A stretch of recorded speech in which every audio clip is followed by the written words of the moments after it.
Okay, so good day everyone. In our today's sessions, we're going to discuss another method on how to add a vector. So in our previous discussion, we already discussed about the addition of vectors using the graphical method. So in our graphical method, we can use a parallelogram method and a polygon method. So this time, we're going to proceed to another way on how to add a vector, which is by using analytical method. So in our analytical method, we're going to apply the mathematical concepts like the simple geometry, the simple trigonometry, and the algebraic expressions. So in our analytical method, we're going to use the different methods such as the algebraic method, the triangle method, and the component method. Okay, so let us have first the algebraic method. So this method is used when you add the two or more collinear vectors. So when we say collinear vectors, these are the vectors that lies or that acts on the same line or on the same axis. So take a look at our given example. So in our examples, as you can see, the three vectors are all lies in our x-axis or horizontal axis. So this is an example of the collinear vectors. Okay, so the vector A, it measures 20 Newton due to west. The vector B, it measures 45 Newton due to east. And the vector C, it measures 50 Newton due to west. So how we're going to add the three vectors or these three vectors using the algebraic method. So just simply get the resultant vector. So to get the resultant vector, just simply add the vector A plus the magnitude of the vector B plus the magnitude of the vector C. So let's substitute the given magnitude. So in our vector A, so since our vector A is lies in our negative x-axis, therefore it can be expressed as the negative 20 Newton plus the vector B. So since our vector B located on positive x-axis, therefore it can be expressed as, or can be added as positive 45 Newton. And lastly, the vector C. So since our vector C lies on the negative x-axis, which is our best, so therefore it can be added as negative 50. So to get the resultant vector, just simply add this three magnitudes, so negative 20 plus 45 plus negative 50, that would be negative 25 Newton. So since we are dealing with the vectors, which define as the quantities that has magnitude and direction, therefore we must get the direction. So since our magnitude is negative magnitude, so therefore the direction of this resultant vector will be due to west. So the final resultant vector natin will be 25 Newton due to west. So therefore, this is our final answer. Okay, so our next examples will be the vector A, it measures 35 meters due to north, and the vector B, it measures 60 meters due to north, and the vector C, it measures 55 meters due to south. So as you can see, our three vectors are all lies in the same axis, or the three vectors are all collinear vectors. So since we are all lies in the same axis or same line. So to get the resultant vector, just simply add the three vectors. So we have the vector A plus the vector B plus the vector C. So let's substitute the given magnitude of each vector. So in our vector A, since our vector A is located at north in our direction, or our vector A lies on the positive y-axis, so therefore it can be expressed as the positive 35 meters. Plus the vector B. So since our vector B located at north or plotted at the positive y-axis, therefore it can be expressed as positive 60 meter. And the vector C, since our vector C is located at the south, which is lies or plotted into our negative y-axis, so therefore it can be expressed as negative 55 meter. So to get the resultant vector, just simply add all the magnitudes. So therefore, we have 35 plus 60 plus negative 55. The magnitude of the resultant vector will be positive 40 meters. So to get the direction of our resultant vector, so since our magnitude is positive magnitude, therefore our directions is due to north. So our resultant vector will be positive 40 meters due to north. So that will be our final answer. Okay, another method in adding vectors using the analytical method is the component method. So what is the component method? So component method is generally used when you add the two or more non-collinear vectors. So in solving or adding the vector using component method, so we have 4 steps that we need to follow. So number 1 step is we're going to resolve the given vectors into its components. So to resolve the given vector into its components, so let us have an illustration. So suppose we have the given vector. So the vector v. So in our components method, in other words, is the breaking up the vectors into its components. So in our components, we have x and y component, or vertical and horizontal components. So if we're going to break down our given vector into its components, so we have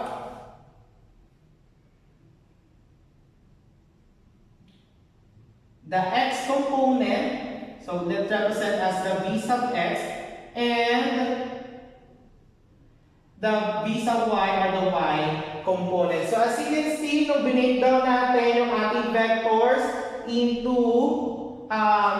y, x and y component, nag-form tayo ng right triangle. So sa right triangle natin, ang isang angle doon, it measures 90-degree angle. Now, so let's assume that we have the degree angle, which is represented as the theta. So with the reference of our angle, we can formulate at least 6 trigonometric ratios. So in our 6 trigonometric ratios, we're going to focus on the 3 trigonometric ratios. So to easily understand, or to easily to remember or to recall the 3 trigonometric ratios, we're going to use the mnemonic word which is SOHCAHTOA.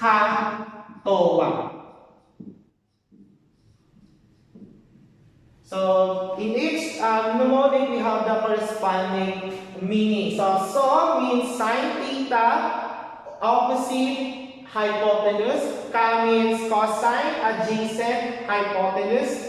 So TOA means tangent, opposite, adjacent. So before we go, before we formulate the trigonometric ratios, let's find out what are the sides of the right triangle. So this side, the vector v, it represents the hypotenuse.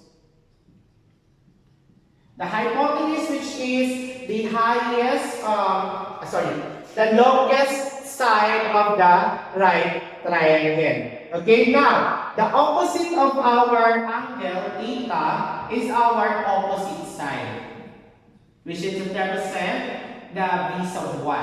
Now, the opposite side of our hypotenuse is the adjacent side, which is represent our v sub x natin, or the y component. So, lagay natin dito, adjacent.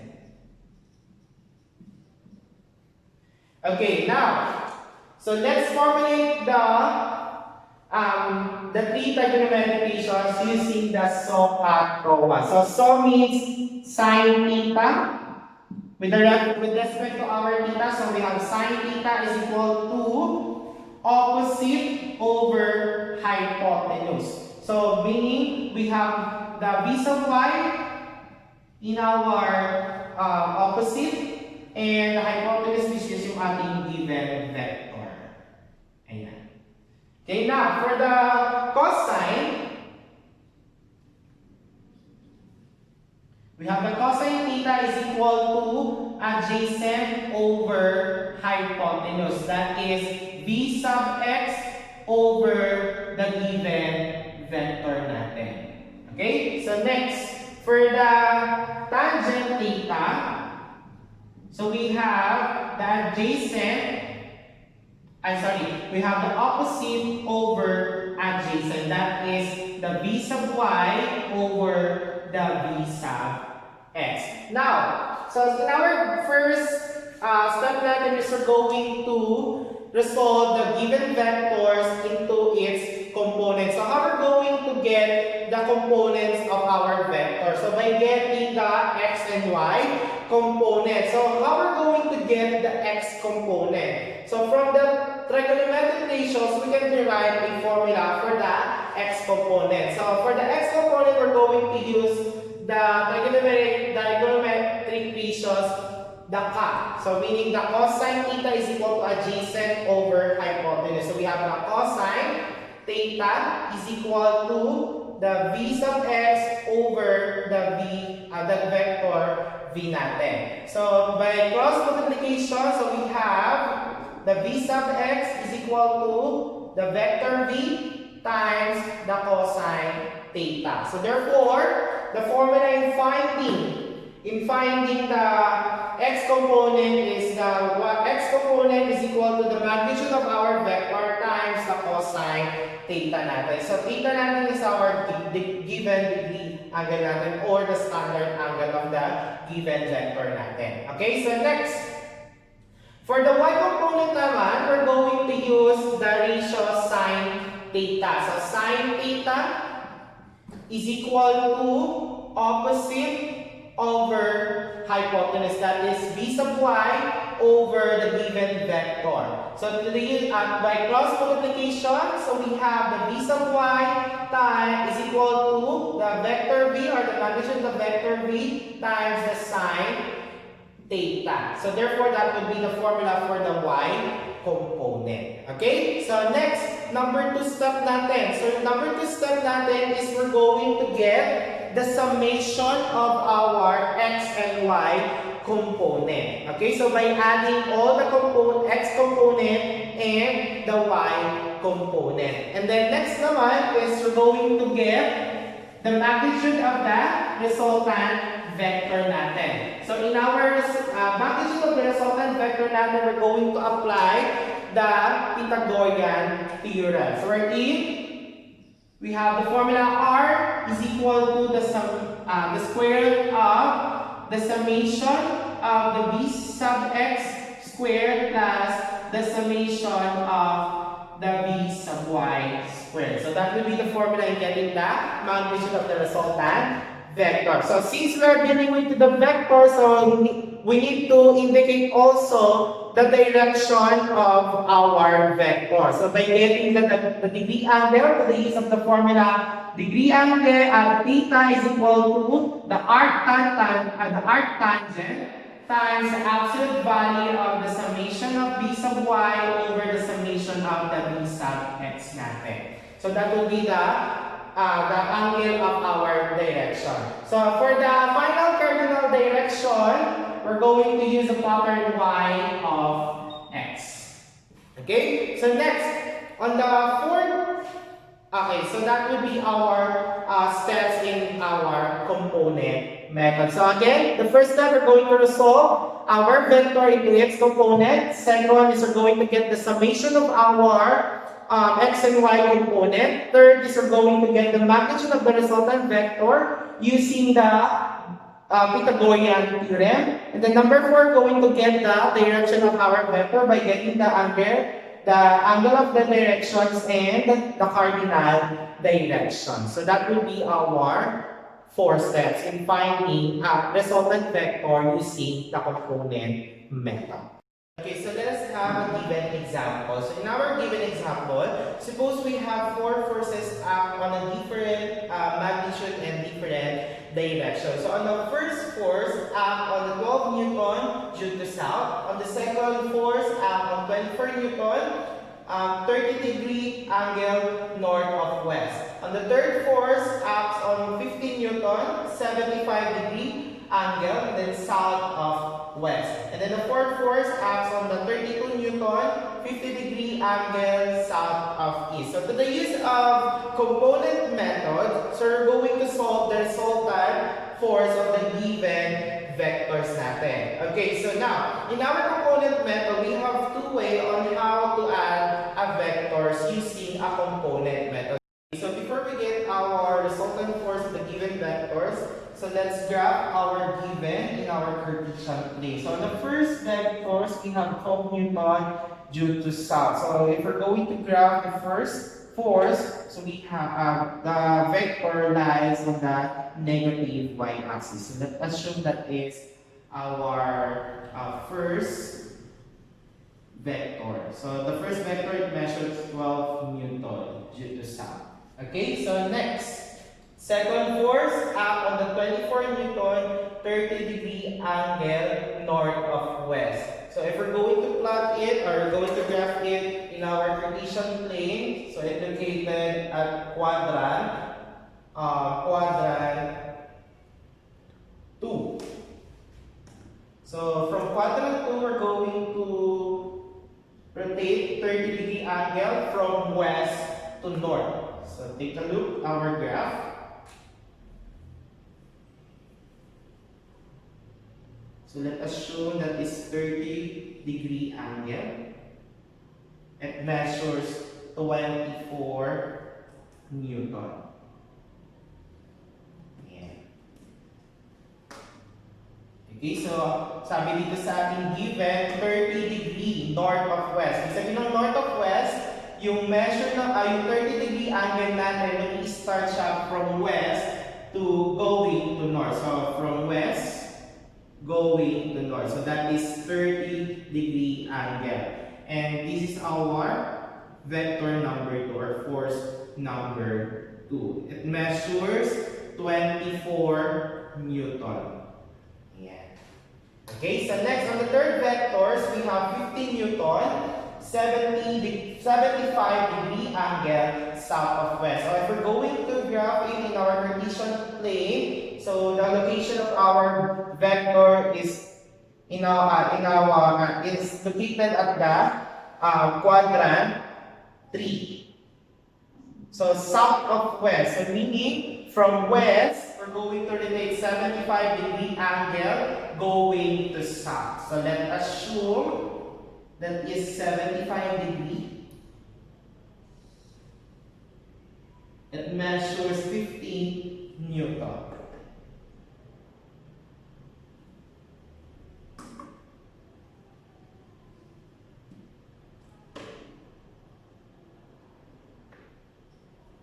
Okay. So from west going to south. So that would be 75-degree angle. And it measures 15 Newton. Okay? So next, let's have the fourth force. So the fourth force acts on 32 Newton, 50-degree angle south of east. Meaning, yung ating 50-degree angle natin i-start siya from east going to south. So it's located in our fourth quadrant. So let's graph. So let's assume that is 50-degree angle. So from the origin, ayan, this is our vector number 4. The vector number 4, it measures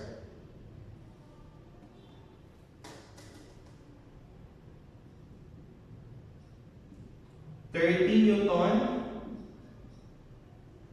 50-degree south of east. So from east going to south. So that would be our 50-degree angle.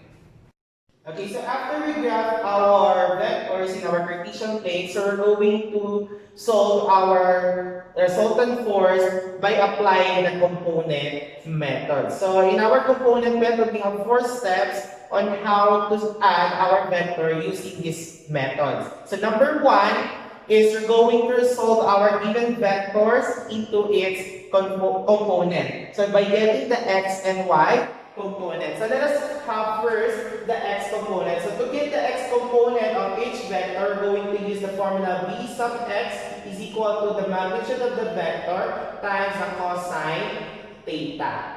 And then for the y component, so we have the given formula v sub y is equal to the magnitude of the given vector times the sine theta. So let us have first the given first vector. So in our first vector, as you can see, in our graph, it located or it lies in our negative y-axis. So therefore, we don't have an x component. So we don't have a value for our x component. So we're going to put 0 in our x component. For the y component, to get the y component, just simply copy our given magnitude. Okay? So next, in our given force number 2, we have 24 Newton at 30-degree angle north of west. So in our graph, it's located in our second quadrant. Okay, so we have, in our second quadrant, we have negative x-axis and positive y-axis. Now, if we're going to compute the x component, so we have 24 times the cosine 30-degree angles. So if we're going to calculate in our calculator, so we have 24 times cosine 30-degree angle. So we have 20.78 Newton. Okay? So that will be our second x component. For the y component, we're going to substitute 24 times sine 30-degree angle. So we have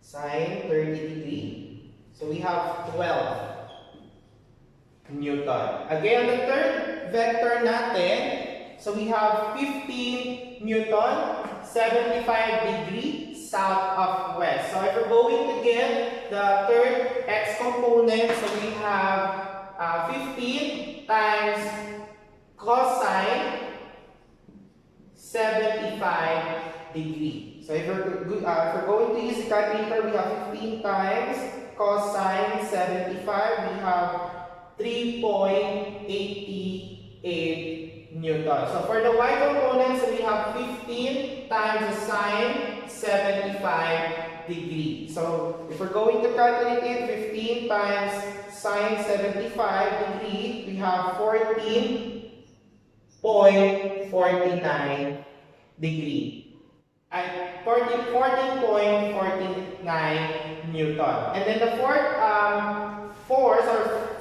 vector, so we have 32 Newton, 50-degree angle south of east. So if we're going to get the x component, so we have 32 times cosine 50-degree angle. So we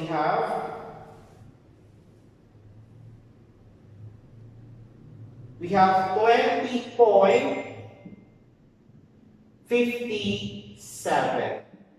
Okay, so next.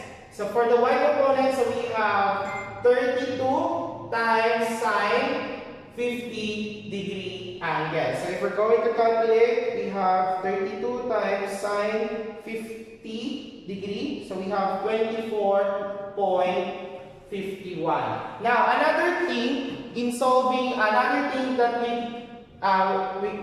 need to consider in getting the x and y component is the location or the quadrant ng ating vectors natin. So since yung ating first vector ay located on the negative y-axis, so therefore yung y component natin is negative 12 Newton.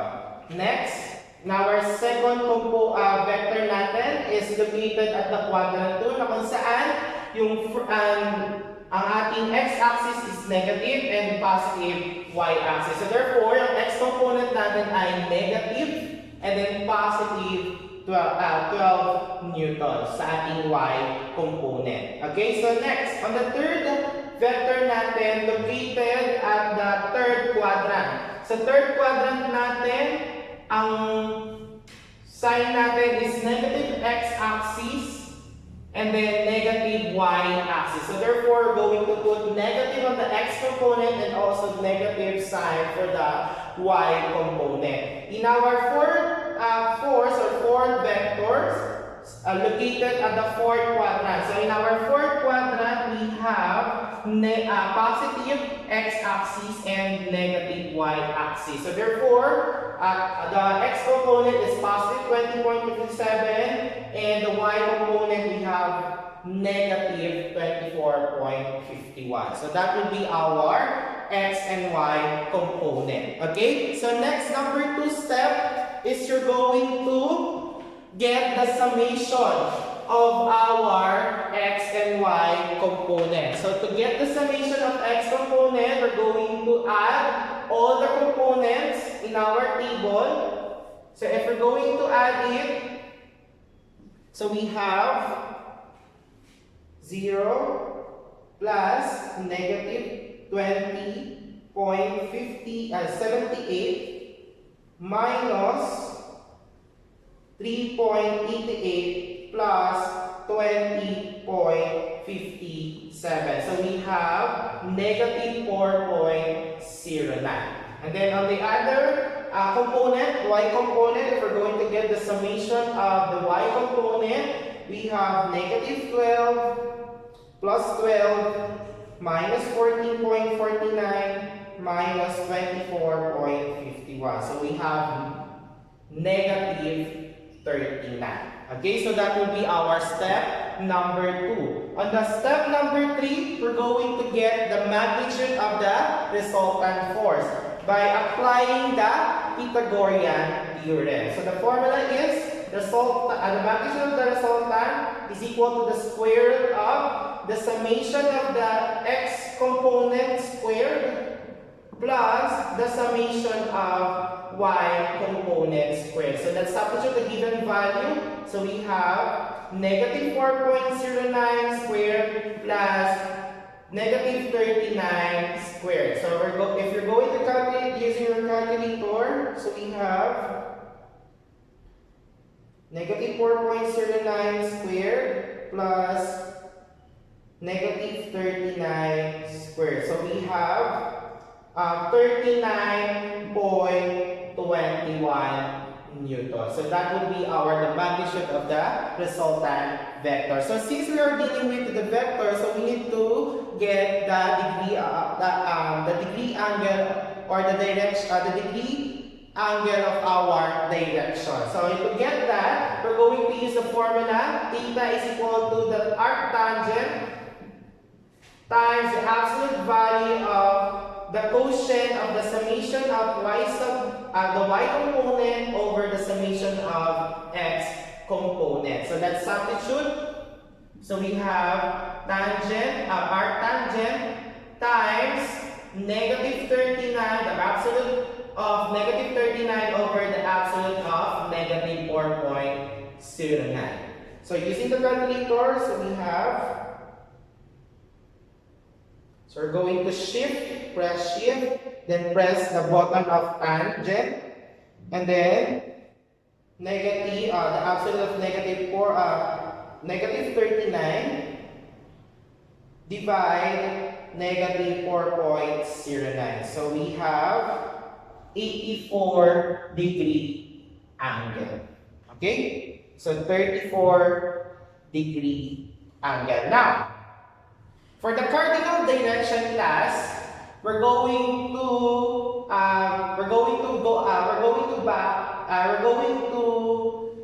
use the pattern y of x. So you're going to get the cardinal direction of the y component and the cardinal direction of the x component. So let's go back to the x and y, the summation of the x and y component. So in our y component, we have two possible cardinal direction. Kapag ang summation natin ay positive, therefore ang cardinal direction niya ay north. Kapag naman negative, south naman po. So, since our y component or the summation of the y component is negative, therefore, the cardinal direction is south. And then, sa ating summation of the x component, there are two possible cardinal directions. It's either west or east. Kapag positive, east po ang ating cardinal direction. Kapag negative, west naman po. So, since negative po siya, therefore, ang cardinal direction niya ay west.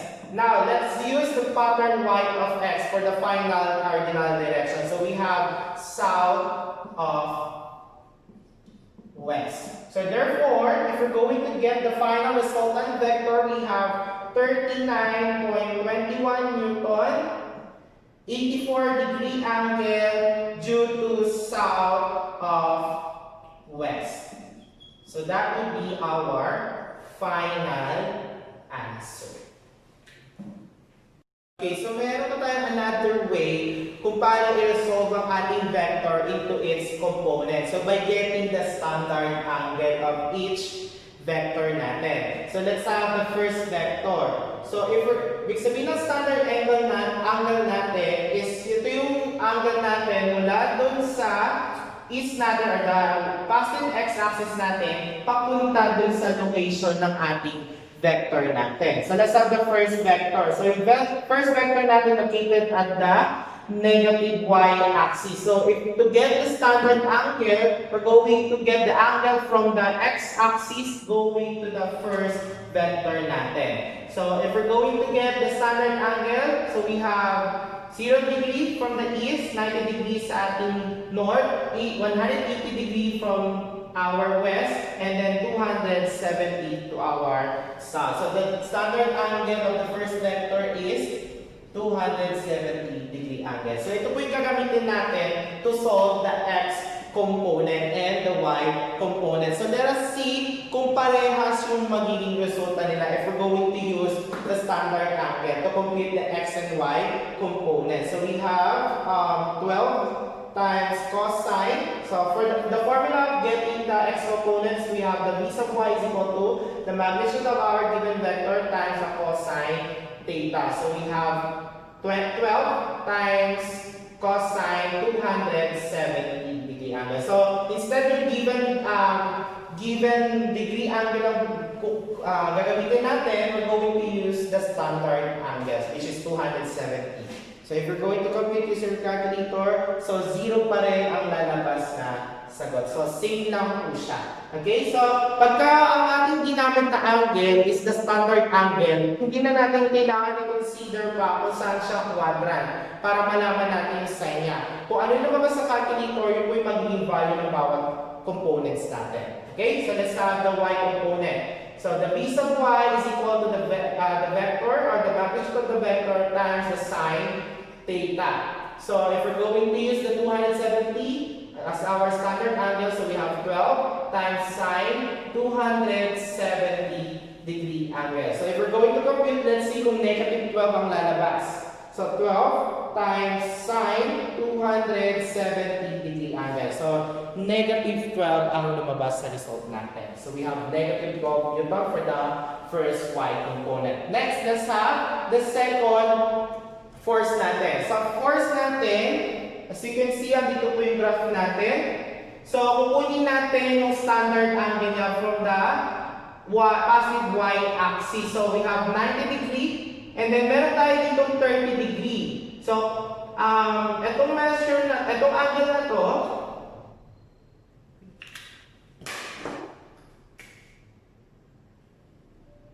itong angle na to, tsaka yung angle dito is complementary angle. So, ibig sabihin ng complementary angle, kapag inad natin dalawang angle dito, the summation of the angle is 90 degrees. So, we have 30 degree, kung meron tayong 30 degree dito, if we're going to get the degree angle here, so we're going to subtract it from 90 degrees. So, 90 minus 30, that would be 60 degree angle. So we have 90 plus 60, that would be 150 degree angle. So therefore the standard angle of the second vector is 150 degree angle. So let's use in our second component. Let's see kung parehas ang kalalabasan. Okay, so let's multiply 24 times cosine 150 degree. So to the use of calculator, so we have 24 times cosine 150 degree angle. So parehas kung lumabas na final answers, it's negative 20.78. For the y component, so we have 24 times the sine 150 degree angle. So we have 24 times sine 150 degree angle. So the answer is still positive 12. Okay? So we have the positive 12 in our second y component. Next, on the third component naman, so we have 15 Newton, 75 degrees south of west. So if you're going to locate it in our Cartesian plane, nasa quadrant 3 po siya. So ang gagawin natin, we're going to get the standard angle from the x-axis going to our third vector natin. Okay, so we have 90, 180 plus 75, that would be 5, 180 plus 75, that would be is equal to 255 degree angle. 180 plus 75, 250 degree angle. So therefore, the standard angle of the third vector is 250 degree angle. Now let's use in our x and y component. So if we're going to compute the x component, we have 15 Newton times the cosine 255 degree angle. So we have 15 times cosine 255, we have negative 3.88. Parehas na sila. Okay, so let's use in our y component. So mas safe siyang gamitin kaysa dun sa nakaraang ginamit natin. So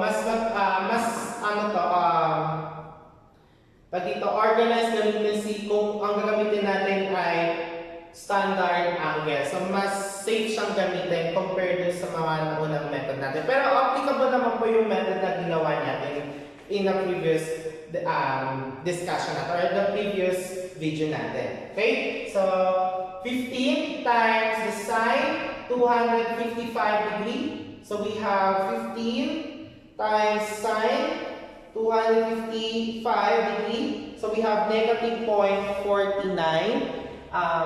newtons for the y component. So, as you can see, nung ginamit natin yung standard angle, so direct na yung lumalabas na result natin. And like kanina is, at the end of our fourth vector natin, tinignan pa natin kung saan nakalocate yung mga vectors natin is either quadrant 1 ba siya, quadrant 2, quadrant 3, or quadrant 4. So dito, kapag ginamit mo yung standard angle, hindi mo na kailangan hanapin pa kung saan siya nakalocate na quadrant. Okay? It's depend on the standard angle natin. Kung ano lumabas doon, yun na po yung magiging resulta ng ating x and y component. Okay? So let's have the fourth vector natin. So sa fourth vector natin, so we have 32 Newton, 50 degree angle south of east. So hanapin natin yung standard angle niya. So dito po yung ating fourth vector natin na sa fourth quadrant. So kuhanin natin yung standard angle niya mula sa x-axis papunta sa kanya. So we have 90, 180, 270. Itong dalawang angle na to ay complementary angle. Kaya kapag sinagsama sila, it measures 90 degrees. So meron tayong 50 dito. I-minus natin from 90 degree, we have 40 degree. Then i-add natin sa 270, therefore, magiging 310 yung ating standard angle natin. Okay, so let us use 310 degree angle to solve the x and y component of the fourth vector. So we have 32 times the cosine 310 degree. So we have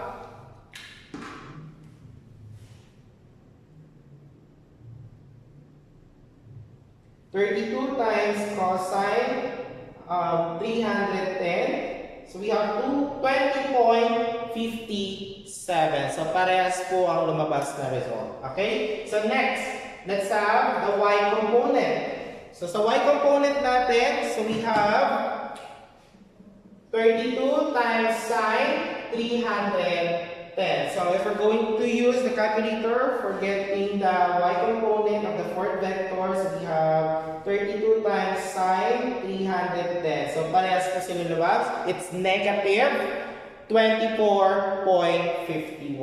Okay? So that would be our x and y component. Okay, so let's have a given problem. Suppose when Anna runs 4 meter 40 degree north of east, 2 meter east, and then 5.20 meter 30 degrees south of west, and then 6.50 meter due to south before stopping for water break. So given the displacement, we're going to get the resultant displacement from where she started. Okay, so let's plot our given vectors or displacement in our Cartesian plane. So if we're going to graph our vector A, so that is 4 meter 40 degree north of east, meaning location niya is located at first quadrant. So the 40 degree natin, mag-start ang rotation niya from east going to north. So let's graph. So we have 4 meter, and then the measure of the angle is 40 from east to north. Since north of east yan, so from east going to north. Okay, that is 40 degree angle. Okay, so that would be our first vector natin, the vector A. The vector A measures 4 meter. Okay, the second vector natin, we have 2 meter east, going to east. So let's put 2 meters. So let us assume that is 2 meter. So these are our second vectors. The vector B is equal to 2 meters due to east. On the third vector, we have 5.20 meter, 30 degrees south of west, meaning this vector located at on the third quadrant. So yung 30 degree angle na mag-start from west going to south. So let's draw a 5.20 here. So let us assume that is 30 degree angle. Yan. Okay, so sabi 30 degrees south of west, meaning from west going to south yung degree angle natin. That will be 30 degrees. So this is our vector C. It measures 2 meter. And then lastly, for our vector D, so we have 6.50 meter going to south naman. So from the origin, punta lang tayo dito sa south. So let us assume na nandito yung ating 6.50 meter, or dito yung ating vector D. It measures 6.50 meters. So to the use of the component method, we're going to calculate the resultant displacement. So number one step, we're going to resolve each vectors into components, so into its components, so by getting the x and y component. So in getting the x component, we're going to use the formula. The v sub x is equal to the measures of the given vector, the magnitude of the given vector times the cosine theta. So, pwede nyo po yung gamitin itong unang method natin or yung second method natin sa pagre-resolve ng x and y component. So, pwede nyo kuhanin yung standard angle niya or you can use the first way natin. Okay? So, gamitin natin yung first way na method natin. So, we're going to calculate the x component by substituting the given magnitude. We have 4 times cosine 40 degrees. So if we're calculating to the use of calculator, we have 4 times cosine 40 degree angle. So we have 3.06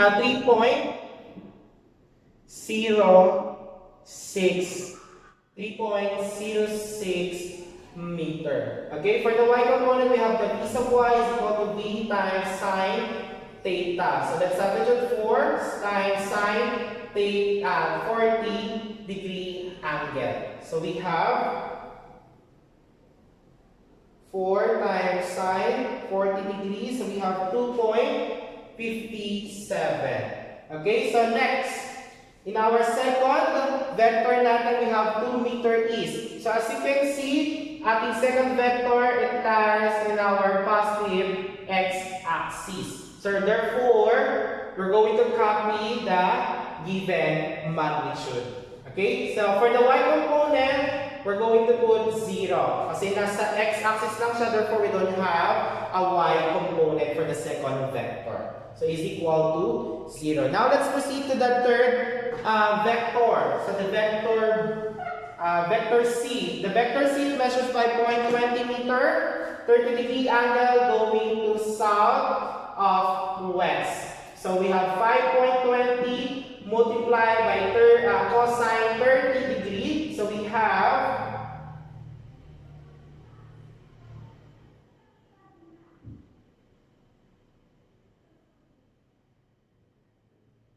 we have 4.50 for our third x component. For the y component, so we have 5.20 multiplied the sine 30 degree. So 5.20 times sine 30 degree. So we have 2.60.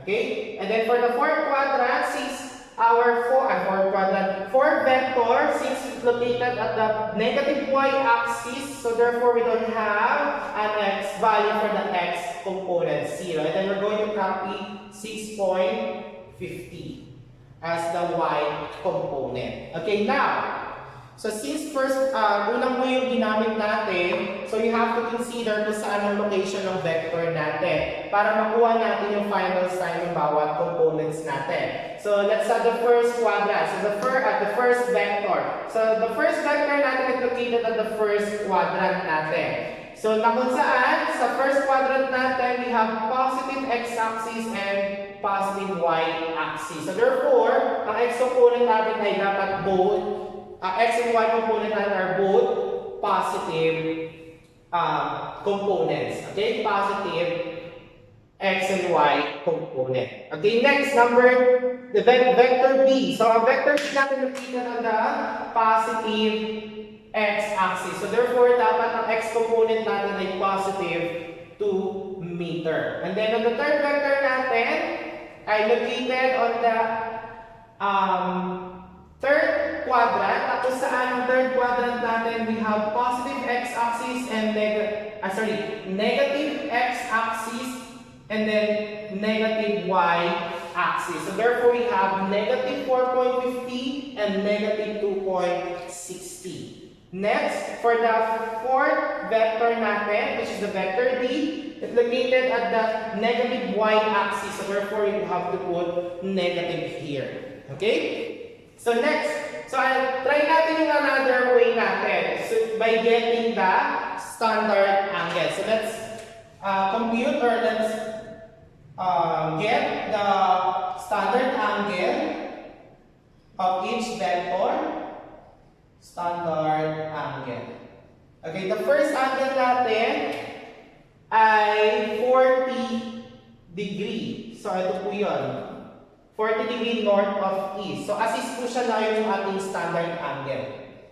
Okay, so next, the second vector natin, ang standard angle niya ay 0 degree angle. Since nakalay siya dun sa ating positive x-axis. Na kung saan, pagka nasa positive x-axis ang cardinal, pure angle niya po, equivalent pure angle niya ay 0 degree angle. Okay, next, the third quadrant na, third vector natin ay located at the third quadrant.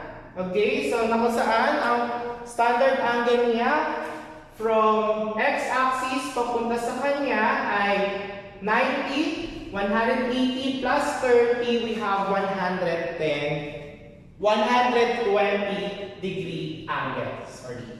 Okay, and then the fourth quadrant natin, located at the south, na kung saan ang equivalent pure angle niya ay 270. Okay, so balik-balik tayo din sa ating third quadrant. So third quadrant natin, ito po siya. So we have 0, 90. So we have 0, 90, tsaka 180 plus 30, that would be 210 degree angle. Okay, so next, let us use our standard angle to compute the x and y components. So let's see kung parehas ang kalalabasan ng result natin. So let's use, so for the x component, we're going to use the b sub x is equal to the vector or the magnitude of the vector times the cosine theta. For the y component, we have the b sub y is equal to v times sine theta. So let's have first, the first vector, we have 4 times the cosine 40 degree angle. So parehas naman po yung lumabas. That is positive 3.06. So for the y component, so we have 4 times sine 40 degrees. So we have 2.57. Okay, so next, for the vector b naman, we have 2 times cosine 0 degree, so therefore the answer is positive 2. So for the y component, we have 2 times sine 0 degree, that would be 0. Okay, 0 po yung makukuha natin. Okay, next, for the vector c, we have 520 times the cosine 210 degrees. So let's see kung magiging negative 450 ang magiging result. So we have 5.20 times cosine 210 degree, we have negative 4.50. So parehas po yung nakuha natin. Next, for the y component, we have 5.20 times sine 210 degrees. So let's solve using the calculator. 5.20 times sine 210 degrees. So that is negative 2.60. So next is the fourth quadrant. So 270 degree angle ang standard angle natin mula dun sa x-axis papunta dun sa ating negative y-axis natin. So we have 6.50 times cosine 270, that would be 0. Okay, next for the y component naman, we have 6.50 times the sine 270, that would be negative 6.5. So parehas na po yung nakuha natin x and y component. So it's either of two yung gamitin yung way sa pagre-resolve ng x and y component. So parehas lang din naman kalalabasan niya. Okay, up to you kung ano mas convenient para sa inyo. Okay, so on the second step, we're going to get the summation of each component. So we're going to get the summation of the x component and the summation of the y component. So if we're going to get the summation of the x component, so we have 3.06 plus 2 plus negative 4.50 plus 0 is equal to positive 0.56. Now, if we're going to get the summation of the y component, we have 2.57 plus 0 plus minus 2.60 minus 6.5. That would be negative 6.53. So that would be our second step. On the third step, we're going to get the magnitude of the resultant vector by using the formula r is equal to the summation of the x component squared plus the summation of the y component squared. So let's substitute. We have 0.56 squared plus negative 6.53 squared. So we have the magnitude of our resultant vector. And I have a calculator ko. So we have 0.56 squared plus negative 6.53 squared. So we have 6.55 as our magnitude for resultant vector. 65.55 meter. Okay, for the angle of our direction, we're going to use theta is equal to the arctangent times the absolute value of the summation of v sub y, or the summation of y component, divided by the summation of the x component. So let's substitute. We have the arctangent times the absolute of negative 6.53 divided by negative positive 0.56.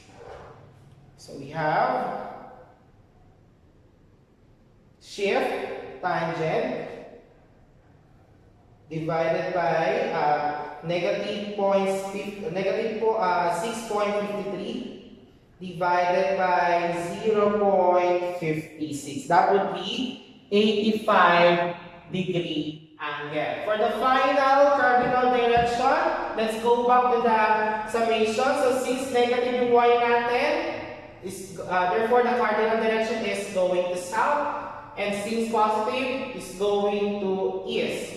So for the final cardinal direction, we're going to use the pattern y of x. We're going to get the cardinal direction for the y component, the cardinal direction of the x component. So we have south of east.